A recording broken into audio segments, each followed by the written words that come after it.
Sandali lang. Bago ka lumipat ang ibang video, pakinggan muna ito.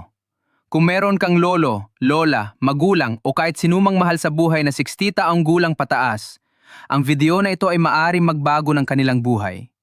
Opisyal na! Kumpirmasyon na galing mismo sa gobyerno! Ang 6,500 Universal Pension ay magsisimula na at ang pinakamalapit na payout date ay itinakda na sa Mayo 3, 2026. Pero maraming senior citizen ang maaring mapalampas ito dahil sa isang simpleng dahilan. Hindi nila alam kung paano mag-claim at kung anong mga dokumento ang kailangan. Huwag hayaang mangyari yon sa inyong pamilya. Panuurin ang buong video na ito ngayon. Mga kababayan, mga lolo at lola, mga anak at apo na nagmamahal sa kanilang matatandang kamag-anak, maligayang pagdating sa isa sa pinaka-importanting video na aming inilatala ngayong taon. Kung nanonood ka ngayon, huwag mong patayin ang video na ito kahit na abala ka, kahit na nagmamadali ka, sapagkat ang bawat segundo ng iyong oras dito ay sasuklian ng impormasyon na makakatulong hindi lang sa iyo, kundi sa buong pamilya mo. Dahil ngayon ay pag-uusapan natin ang isang bagay na puso ng maraming senior citizen sa buong Pilipinas. Ang 6,500 pesos Universal Pension, ang opisyal na kumpirmasyon nito, ang proseso ng pag-claim, at ang pinakamahalagang petsa na kailangan mong malaman ngayon mismo. Ang Mayo 3, 2026. Bago natin simulan ang lahat ng detalye, nais naming linawin sa inyo ang isang bagay na mahalaga. Ang video na ito ay hindi isang haka-haka. Hindi ito isang rumor na kumalat sa social media. Ang impormasyong aming ibabahagi ngayon ay base sa mga opisyal na patakaran ng Republika ng Pilipinas sa mga programa ng Department of Social Welfare and Development o DSWD at sa Republic Act 9994 na kilala rin bilang ang Expanded Senior Citizens Act. Kaya kung nais mong malaman ang tunay na katotohanan tungkol sa programang ito, narito ka sa tamang lugar. Magsimula tayo sa pinakamahalagang tanong na paulit-ulit na naririnig natin sa mga pamilihan, sa mga simbahan, sa mga kanto at sa mga group chats ng pamilya. Totoo ba ang 6,500 Universal Pension? At ang sagot namin ngayon ay oo, ito ay totoo at ito ay opisyal. Ang gobyerno ng Pilipinas sa ilalim ng Republic Act 9994 at ng patuloy na mga pagbabago at pag-update sa Social Pension Program ng DSWD ay nag-aproba ng pag-angat ng monthly stipend para sa mga karapat-dapat na senior citizens. Ang halagang 6,500 bawat buwan ay ang pinakabagong itinakdang tulong na nais ipaabot ng pamahalaan sa ating mga minamahal na matatanda. At ang unang opisyal na payout na dapat abangan ng mga benepisyaryo ay nakatakda na simula Mayo 3, 2026. Ito ang petsa na dapat tandaan ng bawat pamilya. Ngayon, pag-usapan natin kung bakit napakahalaga ng programang ito. Hindi ito isang simpleng benepisyo na pangpapel lamang. Ang 6,500 bawat buwan, kapag kinuha mo ang kabuuan para sa isang buong taon, ay katumbas ng 78,000 bawat taon para sa isang senior citizen. Isipin mo ang halaga ng 78,000 para sa isang matandang Pilipino na matagal nang naghihintay ng tulong. Iyon ay sapat na para sa maraming buwan ng gamot. Sapat na para sa masustansyang pagkain. Sapat na para sa mga bayarin na madalas ipinagpaliban dahil sa kakulangan ng pondo. At higit sa lahat ng ito, ang halagang iyon ay kumakatawan sa isang bagay na mas malalim at mas mahalaga kaysa sa pera. Ito ay kumakatawan sa dignidad. Alam nating lahat na ang Pilipinas ay isang bansang may malalim na pagpapahalaga sa pamilya. Sa ating kultura, ang mga lolo at lola ay hindi lamang mga miyembro ng pamilya, sila ang puso ng tahanan. Sila ang nagbibigay ng karunungan, ng pagmamahal, ng lakas ng loob sa bawat hamon na harapin ng pamilya. At sa maraming dekada ng kanilang buhay, sila ay nagbigay ng hindi mabilang na sakripisyo sa kanilang katawan, sa kanilang panahon, sa kanilang pangarap, para masiguro ang mas magandang kinabukasan para sa kanilang mga anak at apo. Ngayon, ang programang ito ay isang paraan ng pagtugon ng lipunan sa lahat ng iyon. Ito ay isang pagkilala. Ito ay isang pasasalamat. At ito ay karapatan ng bawat karapat-dapat na senior citizen sa ating bansa. Pero alam din natin na ang katotohanan sa ating lipunan ay hindi laging madali. Maraming pamilya ang nabubuhay sa mahirap na kalagayan. Maraming lolo at lola ang umaasa sa kanilang mga anak para sa lahat ng kanilang pangangailangan. mula sa pagkain hanggang sa gamot, mula sa damit hanggang sa pamasahe papunta sa klinika. At ang mga kabataang nagtatrabaho naman ay nagsisikap na alagaan ang kanilang sariling pamilya habang tinutupad din ang kanilang responsibilidad sa kanilang mga magulang at lolo at lola. Kaya naman, ang universal pension na ito ay hindi lamang tumutulong sa matatanda. Ito ay tumutulong sa buong pamilya. Binabawasan nito ang pinansyal na presyon sa mga kabataan at nagbibigay ng higit na kalayaan at dignidad sa ating mga nakatatanda. Ngayon, pag-aralan nating mabuti ang isa sa mga pinaka-pressed na tanong na lagi naming natatanggap. Sino ba talaga ang karapat-dapat sa 6,500 universal pension? At dito importanteng maging malinaw at tapat tayo. Ang salitang universal sa pangalan ng program ay nagpapahiwatig na layunin ng gobyerno na maabot ang lahat ng senior citizens sa bansa. Ngunit sa kasalukuyan, may mga partikular na pamantayan at kondisyon na kailangang matugunan para makuha ang benepisyong ito. Ang pangunahing target ng social pension program ng DSWD ay ang mga tinatawag na indigent senior citizens. Iyon ay ang mga matatandang Pilipino na 60 taong gulang pataas na walang regular na kita, na hindi nakakatanggap ng sapat na suporta mula sa kanilang pamilya, at na hindi rin nakakatanggap ng iba pang pensyon o benepisyo mula sa SSS, GSIS o iba pang ahensya ng gobyerno. Kung ang inyong matatandang kamag-anak ay nakakatanggap na ng pensyon mula sa SSS o GSIS, ang kanilang kalagayan ay maaaring mag-iba depende sa halaga ng kanilang kasalukuyang pensyon at sa mga patakaran ng pagsasama na ipinapatupad ng gobyerno. Para sa mga senior citizens na wala pang anumang benepisyo mula sa gobyerno, o kaya ay nakakatanggap ng napakaliit na tulong kumpara sa 6,500, mahalaga na agad silang kumilos at makipag-ugnayan sa kanilang lokal na tanggapan para malaman ang kanilang eksaktong kalagayan at kung paano nila maaaring ma-access ang pinakamataas na benepisyo na karapat-dapat sa kanila. Huwag mag-assume, huwag maghintay. Ang aksyon ngayon ay ang pinakamahalagang bagay na magagawa mo para sa iyong pamilya. Pag-usapan naman natin ang proseso ng pag-claim, ang bahagi na pinaka-inaabangan ng maraming tao. Alam namin na para sa maraming pamilya, ito ang pinaka-nakakalito at pinaka-nakakatakot na parte ng buong proseso. Pero huwag kayong mag-alala. Ibibigay namin sa inyo ang bawat hakbang ng proseso ng malinaw at simple hanggat maaari. Simula sa simula hanggang sa katapusan, nandito kaming gagabay sa inyo. Ang unang hakbang at ito ang pinaka-kritikal na hakbang ay ang pagtiyak na ang inyong senior citizen ay nairehistro sa OSCA o ang Office for Senior Citizens Affairs sa inyong lungsod o munisipyo. Ang OSCA ang opisyal na tanggapan na nag-aasikaso sa lahat ng programa at serbisyo para sa mga matatanda sa inyong lugar. Sila ang unang pinto na kailangang tapikin ng bawat senior citizen o ng kanilang pamilya. Kung hindi pa nakapagrehistro ang inyong matatandang kamag-anak sa OSCA, huwag magpanik. Mahalaga lang na gawin ito agad, sa lalong madaling panahon bago mag-Mayo 3, 2026, para masiguro ang kanilang pagiging kasali sa listahan ng mga benepisyaryo para sa pinakamalapit na payout. Para sa pagpaparehistro sa OSCA, may ilang mga dokumento na karaniwang kailangan. Una, ang valid na patunay ng edad. Ito ay maaaring maging isang birth certificate mula sa Philippine Statistics Authority na madalas ay tinutukoy bilang PSA birth certificate. Kung wala ang PSA birth certificate, maaaring gumamit ng bautismal certificate na may kaukulang pagpapatunay at notarisasyon. Ikalawa, kailangan ng valid na government-issued ID.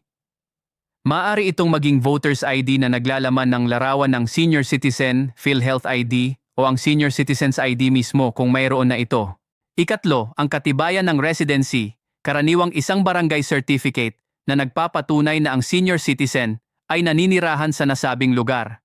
At ikaapat, ang isang bago at malinaw na ID picture. Karaniwang 2 o 3 kopya ng 1-on-1 o dumawagto na sukat. Sa ilang lugar, maaaring humiling din ang OSCA ng iba pang karagdagang dokumento. Kaya pinakamaganda na makipag-ugnayan muna sa inyong lokal na OSCA bago pumunta para malaman ang eksaktong listahan ng requirements sa inyong lugar. Pagkatapos ng pagpaparehistro sa OSCA, ang susunod na hakbang ay ang pakikipag-ugnayan sa DSWD o Department of Social Welfare and Development sa inyong lugar. Ang DSWD, ang pangunahing ahensya ng gobyerno na namamahala sa Social Pension Program para sa indigent senior citizens. Ito ang programa na nagbibigay ng monthly stipend at ito ang programa na kasama ang 6,500 na benepisyo na aming pinag-uusapan. Sa inyong pakikipag-ugnayan sa DSWD, ipapaliwanag nila sa inyo kung ang inyong senior citizen ay karapat-dapat sa programa, kung ano ang iba pang requirements na kailangan, at kung paano ang proseso ng pagproseso ng kanilang aplikasyon. Ang DSWD ay may mga opisina sa bawat probinsya, lungsod, at ilang malalaking munisipyo sa buong bansa, kaya hindi ito dapat maging mahirap na hanapin.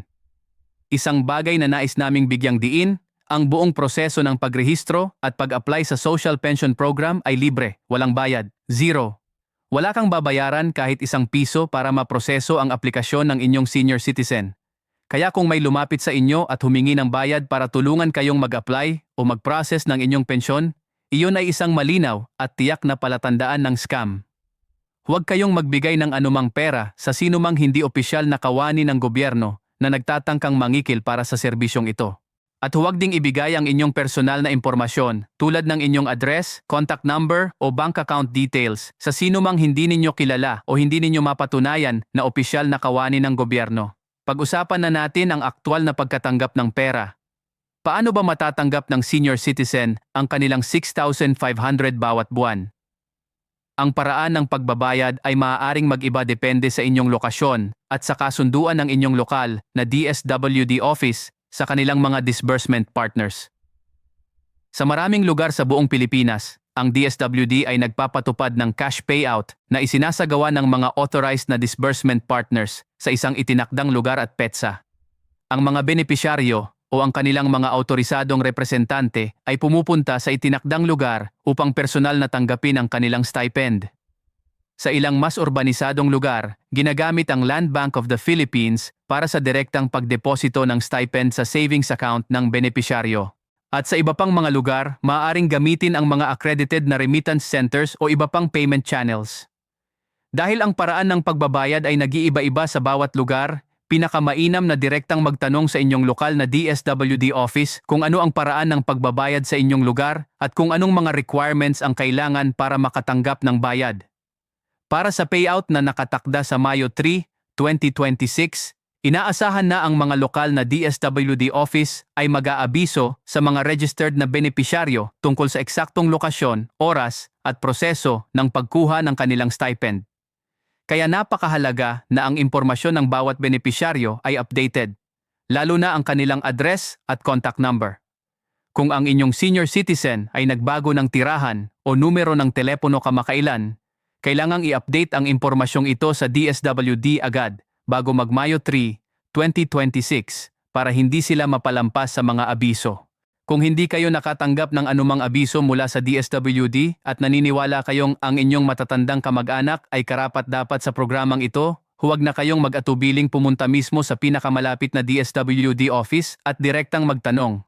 Mas mainam na aktibo kayong kumilos kaysa hintayin lang ang impormasyon na dumating sa inyo. Sa maraming kaso, ang mga senior citizens na napalampas ang benepisyong ito ay hindi dahil sila ay hindi karapat-dapat, kundi dahil walang nagtulak sa kanila na kumilos. Ikaw bilang isang miyembro ng pamilya ay may malaking papel dito. Nais din naming pag-usapan ang isang bagay na madalas ay hindi na pag-uusapan ng sapat. Ang kalagayan ng mga senior citizens na may kapansanan, may sakit, o hindi na kayang lumabas ng bahay para personal na pumunta sa mga tanggapan ng gobyerno. Para sa mga ganito, may provision ang DSWD para sa mga autorisadong representante.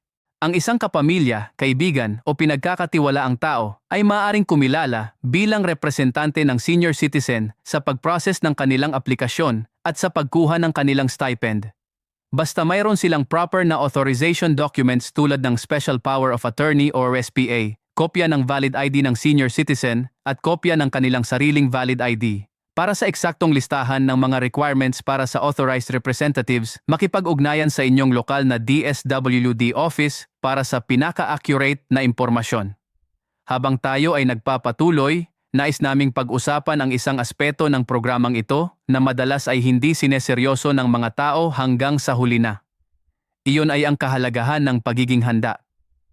Maraming pamilya ang naghihintay hanggang sa huling minuto bago simulan ang proseso ng pagpaparehistro at pag-apply. At sa pagkakataong iyon, maaaring nakalipas na ang deadline naubos na ang mga slot, o may mga requirements na hindi pa nila napupunan. Huwag hayaang mangyari ito sa inyo. Ang petsa ng Mayo 3, 2026 ay malapit na. At ang bawat araw na lumilipas nang hindi ka kumilos ay isang araw na mas malapit ka sa posibilidad na mapalampas ang benepisyong ito. Kaya ang mensahe namin sa inyo ngayon ay simple at malinaw. Kumilos na ngayon. Huwag magbukas. Huwag magsusunod na linggo. Ngayon na. Pag-usapan din natin ang kahalagahan ng pag-iwas sa maling impormasyon. Sa panahon ng internet at social media, lahat ng uri ng impormasyon ay kumakalat ng napakabilis. Kasama na ang mga maling impormasyon. Maraming tao ang nalinlang ng mga post sa Facebook o TikTok na nagpapanggap na may opisyal na pagpapahayag ng gobyerno ngunit sa katunayan ay peke o hindi kumpleto. Ito ay mapanganib, lalo na para sa mga senior citizens at sa kanilang mga pamilya na maaaring kumilos batay sa maling impormasyon at mapalampas ang tunay na proseso o maging biktima ng mga scammer na gumagamit ng mga pekeng anunsyo para magnakaw ng pera. Kaya palaging tiyaking ang inyong pinagkukunan ng impormasyon ay ang opisyal na website ng DSWD, ang opisyal na Facebook page ng DSWD, ang opisyal na social media accounts ng OSCA sa inyong lungsod o munisipyo at ang mga opisyal na pahayag ng gobyerno. Kung may nakita kang post na nagsasabing may bago at malaking benepisyo para sa mga senior citizens, huwag agad maniwala. I-verify muna sa opisyal na tanggapan bago kumilos batay sa impormasyong iyon. Bukod pa dito, nais naming itaas ang isang punto na mahalaga para sa mga pamilyang may matatandang kamag-anak sa probinsya o sa malalayong lugar. Ang proseso ng pag-claim ay maaaring maging mas mahirap para sa kanila dahil sa distansya, sa kakulangan ng transportasyon o sa limitadong access sa impormasyon. Kung ikaw ay isang anak o apo na nakatira sa lungsod, ngunit may matatandang magulang o lolo at lola sa probinsya, ito ay iyong responsibilidad na tiyakin na naabot sila ng impormasyong ito. Tawagan mo sila ngayon. Ipadala ang video na ito sa kanila o mas mainam pa, pumunta mismo sa kanila at samahan silang personal sa proseso ng pag-apply. Ang iyong panahon at atensyon para sa kanila ngayon ay ang pinakamagandang regalo na maaari mong ibigay sa kanilang katandaan. At para sa mga senior citizens na nanonood ngayon ng mag-isa o kasama ang kanilang pamilya, nais naming sabihin sa inyo ang isang bagay ng buong katapatan at pagmamahal. Kayo ay karapat-dapat sa tulong na ito. Hindi ito awa, hindi ito kawanggawa. Ito ay inyong karapatan bilang mga mamamayan ng Pilipinas na nagtrabaho ng buong buhay ninyo, nagbayad ng buwis, nagalay ng inyong pinakamainam na mga taon para sa inyong pamilya at para sa ating bansa. Ang 6,500 na ito ay hindi sapat para mabayaran ang lahat ng inyong nagawa. Walang anumang halaga ang makakabayad nito. Ngunit ito ay isang pagkilala, isang pasasalamat, at isang pangako ng lipunan na hindi kayong kaligtaan. Ngayon, pag-usapan din natin ang malawak na larawan. Ang programang ito ay bahagi ng mas malaking pagsisikap ng Pilipinas na matugunan ang hamon ng isang lumalagong populasyon ng mga matatanda. Ayon sa mga datos, ang bilang ng senior citizens sa Pilipinas ay patuloy na lumalaki at kasabay nito, lumalaki rin ang responsibilidad ng gobyerno at ng lipunan na tiyakin ang kanilang kapakanan. Ang 6,500 Universal Pension ay isang mahalagang hakbang patungo sa mas komprehensibong sistema ng proteksyong panlipunan para sa ating mga matatanda. At bagaman, hindi ito perpekto. Alam nating lahat na marami pa ring senior citizens ang nangangailangan ng mas malaking tulong. Ito ay isang simula.